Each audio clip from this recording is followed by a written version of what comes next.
नमस्कार मित्रों, मैं हूं यशवंत कानेटकर और अब की बार मैं आपसे बात करने जा रहा हूं अरिथमेटिक इंस्ट्रक्शन के बारे में। हम अभी तक टाइप डिक्लेरेशन इंस्ट्रक्शन कैसे लिखी जाती है इसका अभ्यास कर चुके हैं। इस बार हम लोग टाइप डिक्लेरेशन होने के बाद अरिथमेटिक इंस्ट्रक्शन का अभ्यास करेंगे। अरिथमेटिक इंस्ट्रक्शन हम लोगों ने प्रोग्राम में तो कई बार यूज की है। मिसाल के तौर पर अगर मैं करता हूं s equal to d1 plus d2 plus d3, ये एक अरिथमेटिक इंस्ट्रक्शन है, या SI equal to p into n into r slash 100, ये भी एक अरिथमेटिक इंस्ट्रक्शन है। तो हमने कई सारे प्रोग्राम्स में इसका प्रयोग किया हुआ है। अब ये अरिथमेटिक इंस्ट्रक्शन लिखते समय हम लोग जो प्लस माइनस स्टार और स्लैश इन ऑपरेटर्स का प्रयोग करते हैं, इन ऑपरेटर्स को अरिथमेटिक ऑपरेटर्स ऐसा संबोधित किया जाता है। आपको शायद लगेगा कि प्लस माइनस स्टार स्लैश तो है, पर मैं एक नंबर को दूसरे नंबर से रेज करना चाहता हूं पावर के लिए 2 raised to 5 ऐसा करना चाहता हूं, तो मैं कैसे करूं? आपको बता दूं, मैं कई लैंग्वेजेस 2 स्टार स्टार 5 या 2 कैरेट 5 का इस्तेमाल करती है एक नंबर को दूसरे पावर से रेज करने के लिए, पर सी प्रोग्रामिंग में ये दोनों ही नहीं चलेंगे। अगर ऐसा है तो मैं एक नंबर को दूसरे नंबर के पावर के साथ कैसे रेज कर सकता हूं? उसके लिए आपको एक POW नाम का फंक्शन दिया गया हुआ है। तो अगर मैंने कहा a इक्वल टू POW 2,5, इसका मतलब POW इस फंक्शन का उपयोग करके हम लोग 2 raised to 5 इसकी वैल्यू निकालेंगे और वो वैल्यू a को असाइन कर देंगे। आपके ध्यान में रहे कि a इक्वल टू POW 2,5 चलता है, पर इसको चलाने के लिए आपको एक फाइल इंक्लूड करनी पड़ती है जिसका नाम है math.h। जैसे जब भी आप printf scanf का प्रयोग करते हो तो ऊपर में क्या करते हो? ऊपर लिखते हो #include stdio.h।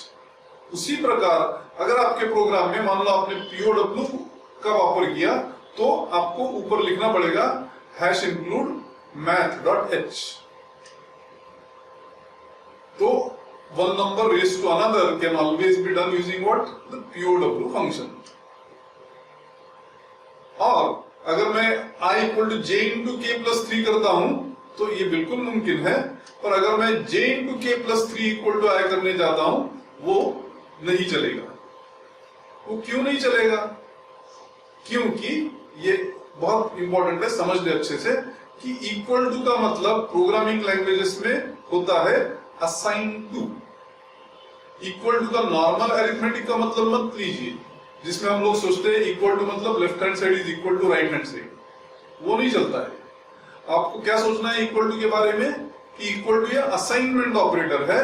Right hand side में जो भी वैल्यू होगी वो वैल्यू असाइनमेंट ऑपरेटर से जो भी वेरिएबल आपने लेफ्ट हैंड साइड में यूज किया होगा उसको असाइन कर दी जाएगी। तो j इंटू K प्लस 3 इस एक्सप्रेशन की कोई वैल्यू निकल सकती है। वो वैल्यू मैं I को जरूर असाइन कर सकता हूं, पर I की value j into K plus 3 इस एक्सप्रेशन को तो असाइन नहीं कर सकता हूं ना। मतलब इक्वल टू के लेफ्ट हैंड साइड में एक्सप्रेशन कभी भी आप यूज नहीं कर सकते।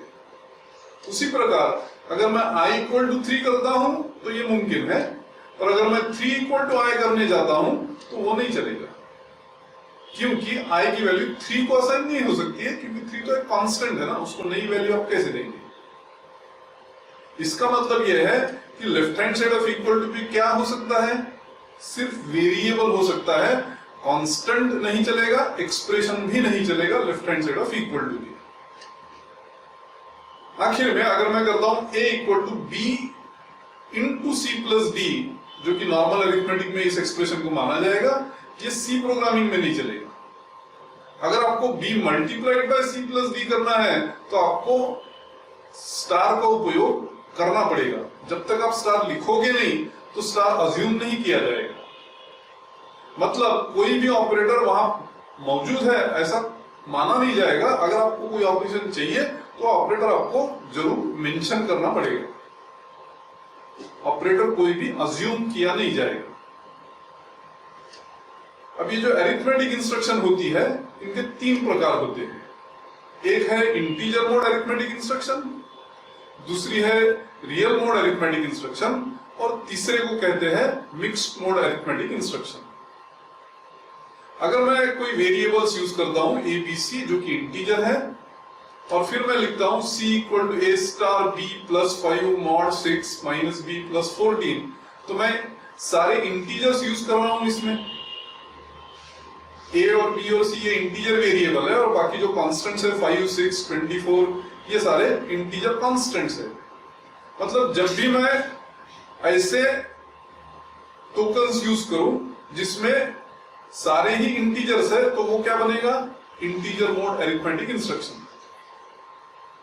हमारे केस में कुछ कांस्टेंट्स है, कुछ वेरिएबल्स है, पर सारे ही इंटीजर्स है, इसलिए इंटीजर मोड अरिथमेटिक इंस्ट्रक्शन बन गया। आप सोच सकते हो कि रियल मोड अरिथमेटिक इंस्ट्रक्शन क्या होगा, जिसमें हर टोकन, हर ऑपरेंड अगर रियल है तो वो रियल मोड अरिथमेटिक इंस्ट्रक्शन बन जाएगा, और अगर मिक्सचर है, कुछ रियल है कुछ इंटीजर है, तो वो क्या बनेगा? Mixed mode arithmetic instruction. अब ये एक्सप्रेशन जो है, इसमें शुरुआत में हम लोगों ने star, plus, mod, minus, plus ये सारे यूज किए हैं। ये सारे क्या है? ये अरिथमेटिक ऑपरेटर्स। इस स्टेटमेंट में हम लोगों ने इक्वल टू यूज किया है। अब आपको मालूम है इक्वल टू क्या है? एक असाइनमेंट ऑपरेटर है। फिर सेमीकोलन हम लोगों ने यूज किया है। सेमीकोलन आपको मालूम है, इसको कहते हैं स्टेटमेंट टर्मिनेटर। स्टेटमेंट कहां खत्म होती है वो ये स्टेटमेंट टर्मिनेटर इंडिकेट करता है। फिर हम लोगों ने सी, ए, बी, 5, 6, 14 ये सारों का प्रयोग किया है। ये सारे क्या है? ये है ऑपरेंड्स। तो ऑपरेंड्स क्या होते हैं? ऐसी एंटिटीज जिसके ऊपर ऑपरेटर ऑपरेट करे उसको कहते हैं ऑपरेंड। इस केस में कुछ इंटीजर कांस्टेंट्स है, कुछ इंटीजर वेरिएबल्स है, पर ये सारे मिला के क्या है? ऑपरेंड्स है। और सारे ऑपरेंड्स इंटीजर होने के कारण इस इंस्ट्रक्शन को इंटीजर मोड अरिथमेटिक इंस्ट्रक्शन ऐसा संबोधित किया जाता है। अब अगर आप लीगल अरिथमेटिक ऑपरेशन देखेंगे तो आप मानोगे कि दो ऑपरेंड्स जो कोई भी ऑपरेशन में इन्वॉल्व होते हैं अरिथमेटिक ऑपरेशन में, वो ऑपरेंड्स एक तो दोनों इंटीजर हो सकते हैं, या दोनों फ्लोट हो सकते हैं, या तो पहला इंट दूसरा फ्लोट, या चौथा पॉसिबिलिटी है पहला फ्लोट दूसरा इंट। अब जब दोनों ही ऑपरेंड्स इंटीजर है तो रिजल्ट तो इंटीजर ही निकलेगा। अगर दोनों फ्लोट है तो रिजल्ट फ्लोट मिलेगा। जब भी आप इंटीजर और फ्लोट का ऑपरेशन करने जाओगे तो इंट पहले फ्लोट में प्रमोट हो जाएगा। मतलब इंट फ्लोट ऑपरेशन ये फ्लोट फ्लोट ऑपरेशन बन जाएगा, और फ्लोट फ्लोट ऑपरेशन से लाजमी है कि रिजल्ट तो फ्लोट ही मिलेगा। उसी प्रकार फ्लोट और इंट का ऑपरेशन करने की अगर हम लोग कोशिश करते हैं तो इंट फिर से प्रमोट हो जाएगा फ्लोट में, फिर से वो फ्लोट फ्लोट ऑपरेशन होगा, और फ्लोट फ्लोट ऑपरेशन आपको फिर से फ्लोट ही रिजल्ट देगा। इसका मतलब यह है कि हम लोग अगर जनरल रूल बनाते हैं तो हम कह सकते हैं कि अगर एक ऑपरेंड फ्लोट होगा तो सारा रिजल्ट फ्लोट ही आएगा। रिजल्ट इंट कब आ पाएगा? जब दोनों ही ऑपरेंड्स इंटीजर हैं। आप कौन सा ऑपरेशन करते हैं इसके ऊपर नहीं निर्भर करता है कि आपको रिजल्ट इंट मिलेगा या फ्लोट मिलेगा। फिर किस पे निर्भर करता है? ऑपरेंड्स के टाइप पे। अगर दोनों इंट है तो आपको इंट मिलेगा, आप ऑपरेशन कोई भी कर लीजिए, plus, minus, star, slash, anything. जबकि आपका ऑपरेशन होने के बाद रिजल्ट फ्लोट मिलेगा अगर एक भी ऑपरेंड अगर आपका फ्लोट है तो। अब हम लोग कुछ एग्जांपल्स देखते हैं। मान लो हम लोगों ने एक इंट ए किया है और हम लोग 5 डिवाइडेड बाय 2 और 2 डिवाइडेड बाय 5 अलग अलग तरीके से करके देख रहे हैं। अब जब भी हम लोग a इक्वल टू 5/2 करते हैं तो आपको आंसर क्या मिलेगा? इसका आंसर 2 मिलेगा। क्यों? क्योंकि 5 और 2 दोनों ही इंटीजर है तो रिजल्ट तो इंटीजर आएगा। तो 5 डिवाइडेड बाय 2 आपको 2.5 कभी भी नहीं देगा, आपको इंटीजर रिजल्ट देगा जिसकी वैल्यू है 2। एक हम लोगों ने अभी फ्लोट कर लिया 5.0 डिवाइडेड बाय 2। आप मानोगे कि ये बन गया मिक्स्ड मोड अरिथमेटिक, क्योंकि एक फ्लोट है एक इंट है, ये मिक्स्ड मोड हो गया। जब भी ऐसा होगा तो हम लोगों ने देखा कि इंट पहले प्रमोट हो जाता है फ्लोट में, मतलब 5.0 डिवाइडेड बाय 2 बन जाता है 5.0 बाय 2.0, और 5.0 बाय 2.0 आपको देगा 2.5, पर जब इस 2.5 को हम लोग इंट ए को असाइन करने जाएंगे तो सिर्फ 2 ही असाइन होगा। मतलब हम लोगों ने जो दो ऑपरेशन देखे दोनों में आंसर 2 मिला, तो ये सोचिए कि दोनों को आंसर 2 मिलने के बावजूद अलग अलग तरीके से वो 2 मिला हुआ है। पहला 5/2 से हमको 2 किस लिए मिला, क्योंकि दोनों ही इंटीजर थे।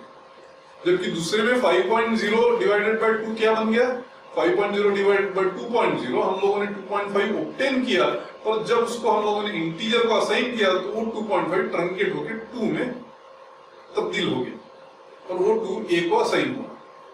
उसी प्रकार नेक्स्ट दो ऑपरेशन जो है उसमें भी आपको 2 ही रिजल्ट मिलेगा, क्योंकि 2.5 आएगा और फिर जब इंट ए को असाइन होगा तो वो 2 बन जाएगा। 2 डिवाइडेड बाय 5 जब मैं करूंगा तो मेरे को 0 मिलेगा, क्योंकि दोनों इंटीजर है, आंसर इंटीजर आना चाहिए, आंसर 0 आएगा। 2.0 बाय 5 से आपको क्या मिलेगा, 0.4 मिलेगा, पर 0.4 जब इंटीजर को असाइन होगा वो 0.4 0 बन जाएगा। उसी प्रकार नेक्स्ट दो ऑपरेशन जो है उसमें भी आपको 0 ये रिजल्ट मिलेगा। अब ये देखिए कि अगर इंट ए के बदले में फ्लोट ए करता हूं तो रिजल्ट में क्या अंतर आता है। फ्लोट ए करने के बाद 5 डिवाइडेड बाय 2 आपको 2.5 नहीं देगा, 5 डिवाइडेड बाय 2 अब भी आपको 2 ही देगा, पर जब उसको असाइन करने जाओगे आप फ्लोट ए को तो वो क्या बन जाएगा, 2.0। 5.0 बाय 2 विल गिव यू 2.5 और ये 2.5 फ्लोट ए को बिल्कुल असाइन हो सकता है। उसी प्रकार नेक्स्ट इसके बाद आप जब 2/5 करोगे तो आपको पहले 0 मिलेगा और जब वो फ्लोट को असाइन होगा तो वो 0.0 बन जाएगा। और आखिरी तीन ऑपरेशन में क्या मिलेगा आपको, 0.4, क्योंकि तीनों ही ऑपरेशन 0.4 देंगे और 0.4 एक फ्लोट ए में बिल्कुल असाइन हो सकते हैं। इसका मतलब आपने इंट ए किया तो आपको अलग रिजल्ट मिलते हैं, आपने फ्लोट ए किया तो आपको अलग रिजल्ट मिलते हैं। जब भी आपको आगे चल करके मिक्स्ड मोड अरिथमेटिक में प्रॉब्लम आएगा तो इस स्लाइड पे आइए, इस वीडियो पे आइए, आपको सारी जो दिक्कतें हैं समझने में वो मेरे ख्याल से क्लियर हो जाएगी। धन्यवाद।